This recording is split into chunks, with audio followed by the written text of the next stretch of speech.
Welcome back, everybody, to another episode of My Name is Dad. I am your host, Mr. Brandon Benson, and not in studio today is Brody Benson. He is at his mother's house this week, but we both hope everybody had a great Thanksgiving weekend.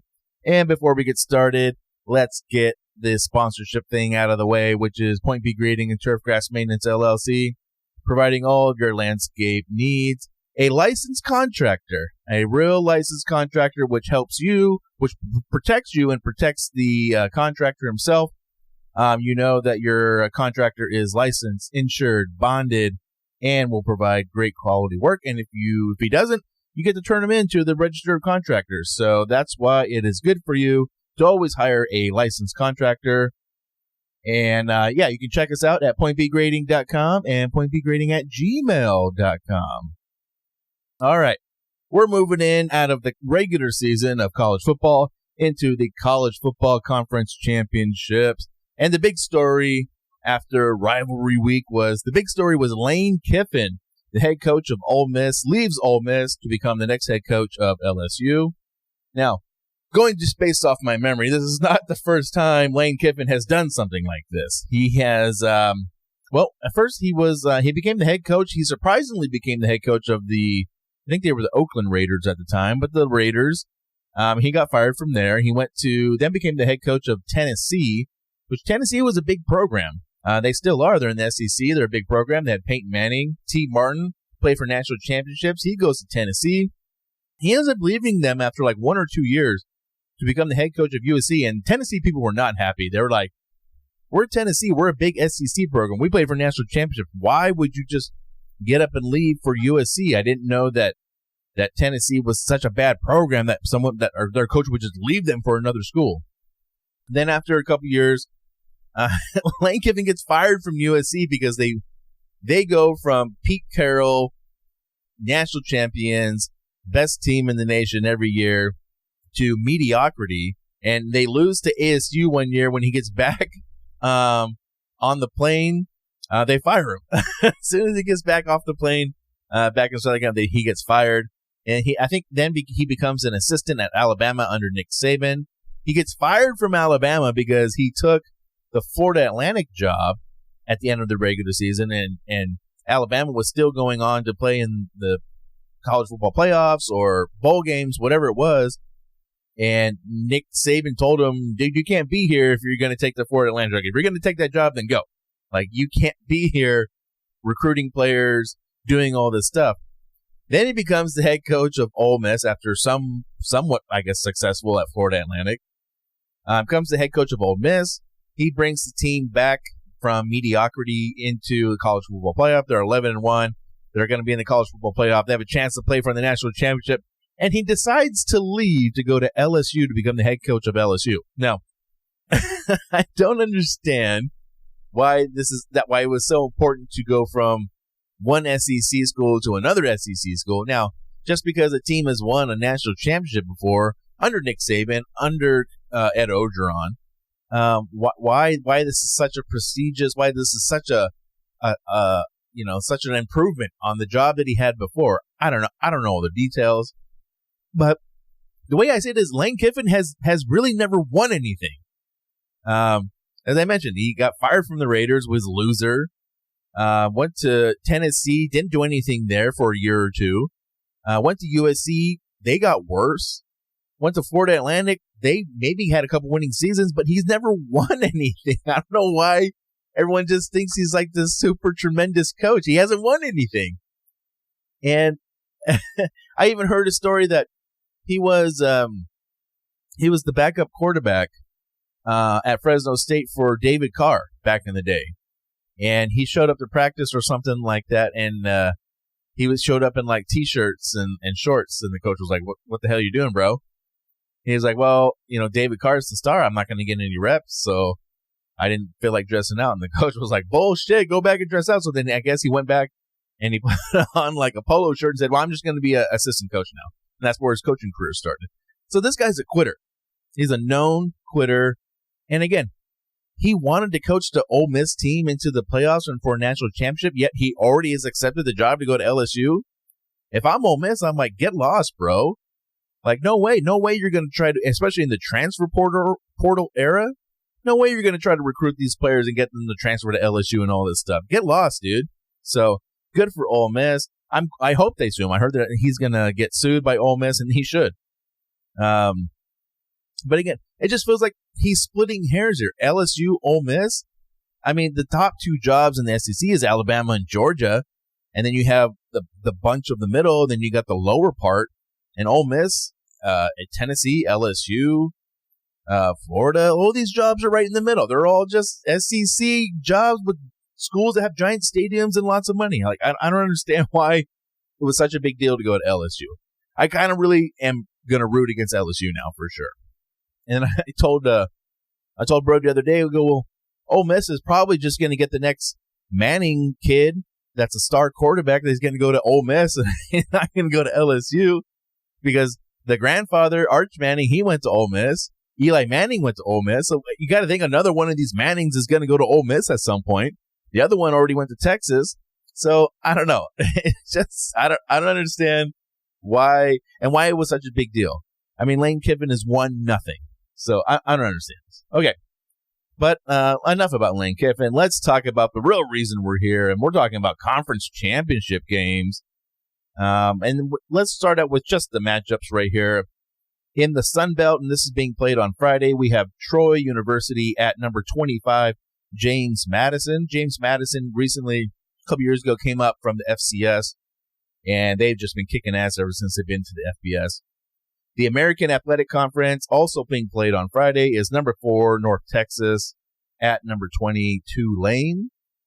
On Saturday, getting to some Saturday games, we got number 11, BYU, Brigham Young University, versus number 4, Texas Tech Red Raiders, my Texas Tech Red Raiders. And this game's going to be played at Cowboy Stadium in Arlington, Texas, at Jerry's World over there. Also on Saturday, we got the SEC Championship, number 3, Georgia versus number 9, Alabama at the Mercedes-Benz Stadium in Atlanta. The Big Ten Championship is number 2, Indiana versus number 1, Ohio State at Lucas Oil Stadium in Indianapolis, as that's where the Colts play. And the ACC Championship is Duke University. Somehow Duke gets in. After all the chaos in the ACC, Duke gets into the conference championship game. They're going to play against number 17, Virginia, at Bank of America Stadium, which I believe is in North Carolina, and that's where the Panthers play. All right.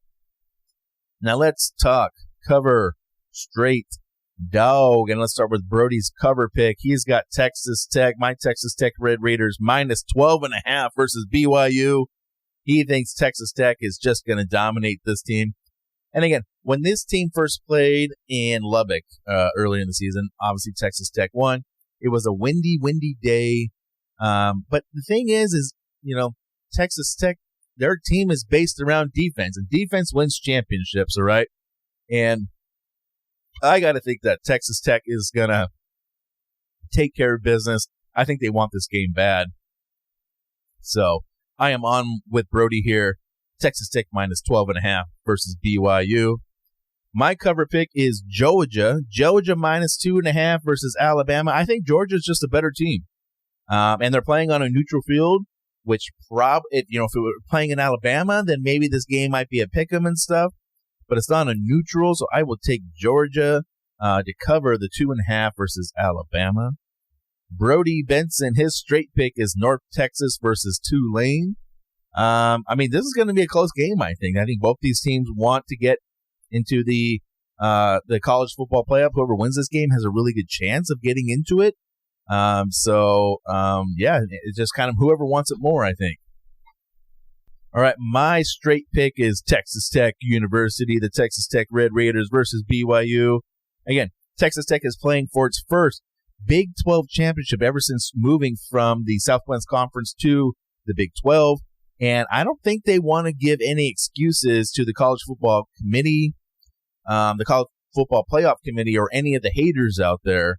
I think they want to just take care of business. They want to get that bye. They want to be a top 4 seed. And they want that Big 12 championship, something they haven't had in a long time. I know Oklahoma and Texas aren't in the conference anymore, but I don't think it matters this year. Texas Tech wants it bad. And if they get this win, then they get the bye. They can heal up a little bit, especially in the quarterback situation. So I think Texas Tech wants this game bad. I don't know if they're going to win by 12.5, but I'm thinking more like a 10-point win, maybe more, but probably 10 to 14 points. So that 12.5 definitely comes into play. All right, Brody's dog pick. He's got Duke University. He's got the Duke Blue Devils plus 3.5 versus Virginia, who is number 17, Virginia. Yeah, Brody didn't leave any notes in this one, but I think he's just riding the train of Duke, who got lucky to make it into the conference championship and just causing havoc and chaos in the ACC. I hope Duke wins too, but I don't know if they're going to do it. And then my dog pick is Indiana plus 4 versus Ohio State. Okay. Reason behind this pick is this is like the 11th Big Ten championship game for Ohio State. They play it every year. This is just another game for them. Where this is like the first time for Indiana they played in this conference championship game, so like the 60s or 70s. All right. So I think it's a little bit more bigger deal for Indiana to get this one. I think Ohio State's kind of like, we don't really need this game. We're still probably going to be a top 4 pick or a top 4 seed and get the bye in if we win or lose. And I think they're thinking about the big picture. And they're coming off the big win against Michigan. They haven't beat Michigan in 4 years. So they're coming off that win. And I think they got the eye on the bigger prize, which is national championship. So again, I'm going to take Indiana. I think they're just more motivated in this game to win this game than Ohio State is. And if you hear, Lilu is just going crazy behind me right now. Usually she's napping right next to me, and now she's doing circles and doing everything. All right, here we go. Let's move on to the NFL. I believe we're on week 14, and oh, what a wild Thanksgiving it was. A whole weekend of NFL football. The Lions lose, Eagles lose, Chiefs lose, Ravens lose, and the Rams lose. Now, as of now, this is where it gets a little crazy. The New England Patriots and Chicago Bears are now the number 1 seeds in the playoffs. You heard that correctly. The Patriots and the Bears are the number 1 seeds as it is today in the playoffs. If they were to end today, that's who will have a first round bye. And I was kind of thinking, like, are the Patriots and the Broncos are the number 2 seed in the AFC. Are these the 2 best teams in the NFL? The Patriots and the Broncos? I don't know. The Broncos keep winning somehow, but no one, they're riding their defense. So again, they have like the best defense in the NFL. And that's defense wins championships. That's for sure. We've seen it happen before with the 85 Bears, with like the 2001 Ravens. It happens. All right. Defense is important, but the Patriots are playing well. The Broncos defense at least is playing well. And they're the top 2 seeds right now in the AFC. And I was thinking now the Chiefs, I believe, fall down to 6-6. And are the Chiefs really going to miss the playoffs? And what's wrong with the Chiefs? Are they just getting a little old? Have they spent too much money on their star players where they can't afford the role players? Are the role players not doing enough? Are the stars getting a little too old? Is the O-line? What is going on with the Chiefs? I don't know. But they are in very much danger of missing the playoffs. And the Chicago Bears are now the number 1 seed in the NFC. And are the Bears the best team in the NFC? Everyone was pretty sure it was like the Rams and the Eagles or the Seahawks. And now the Bears are the number 1 seed. So, I don't know. We'll kind of have to wait and see what happens with that. Can the Bears hold off these other teams? The Eagles have lost 2 in a row. The Rams lost to the Panthers this last weekend. I mean, are the Panthers a good team? A lot of things have happened here during the bye weeks in the middle of the season. Now we're kind of at the end of the season here, and it is playoff crunch time. If you're not in the playoff hunt right now, you can only play spoiler, or you're playing for a draft pick next year, which I don't recommend. But right now, it is crunch time in the NFL for playoffs. It's football weather. It's cold. Injuries. No one cares about what injuries you have. It is time to win. It's time to put up or shut up. All right. Let's move on quickly here to some picks. And Brody, his cover straight dog. His cover pick is the Browns, Cleveland Browns, -4 versus the Tennessee Titans. Brody must be seeing something in Shadur Sanders. I think he's coming back to start this game. The Browns defense is always pretty good, especially with Myles Garrett. So, and the Titans are terrible. I mean, the Titans are a terrible team. So he's got the Browns at home -4 versus the Titans. My cover pick is the Jacksonville Jaguars +1.5 versus the Indianapolis Colts. The Colts just haven't been the same team lately. It's obvious. Daniel Jones is playing on like a partial broken leg or a broken leg or something like that. I don't know. Jonathan Taylor, maybe he's running out of steam at the end of the season here. I don't know. And the Jags are playing good. So I'll take the Jags +1.5 to cover against the Indianapolis Colts. All right, Brody's straight pick. He's got the Kansas City Chiefs versus the Houston Texans. And he wrote a little note here. It says, Texans playing outdoors in the cold. That's true. The Texans are playing in Houston where it's nice and warm. They also play in the Dome. And they got to go to Kansas City where it is going to be freezing. It's going to be cold in Kansas City. But I don't know. I mean, the Chiefs are in panic mode. The Texans have the number 2 defense in the NFL. This is going to be a close game, but Brody seems to think that weather is going to make the difference for the Kansas City Chiefs. My straight pick, I'm going to take the Denver Broncos at the Las Vegas Raiders. The Raiders are probably like the worst team in the NFL, almost by far. I mean, there's Titans and the Raiders and the Cardinals and the Saints. Those are like top 4 worst teams in the NFL, but the Raiders are bad. I've even heard some people talking about they need to just ditch Geno Smith or give him a benching and let someone else play. They fired the offensive coordinator, the guy who used to coach Oregon, who's a complete asshole. But yeah, the Raiders are a mess right now. So I don't know. And it just seems like the Broncos, it's still pretty close to Vegas. It seems like there's going to be a lot of Broncos fans going to Vegas, and half that stadium is going to be Broncos fans, except for the black hole where all the Raiders fans normally are. But I think the rest of the stadium is going to be Broncos fans. So I'm not saying it's going to be a true home game for the Raiders, but I think the Broncos keep rolling over a terrible Raiders team. All right, Brody's dog pick. He's got the Las Vegas Raiders +7.5 versus the Denver Broncos. He just says Broncos are due for an upset. I don't know if this is the game that's going to happen. It is a division rivalry, so that does come into play. But +7.5. I mean, the Raiders might cover that, but I don't know if the Raiders are going to win. And then my dog pick, I got the Jets +3 at home versus the Dolphins. Now, I always say I like the Dolphins. I think the Dolphins might have the best home field advantage down there in Miami. When it seems like anytime the Jets, Patriots, Bills, any of those Northeast teams go down and play in the hot weather in Miami, the Dolphins just eat them up. But the Dolphins going up to where it's cold, it's the complete opposite. So I do like the Jets +3 at home to take care of the shivering Dolphins as they're playing up in New Jersey up there. All right. Well, that brings us to the end of our episode. Brody will be back next week in studio, and we'll be talking probably Army-Navy game and maybe the first, probably talking about the college football playoff matchups and everything. And then, we'll go move on to Week 15 of the NFL.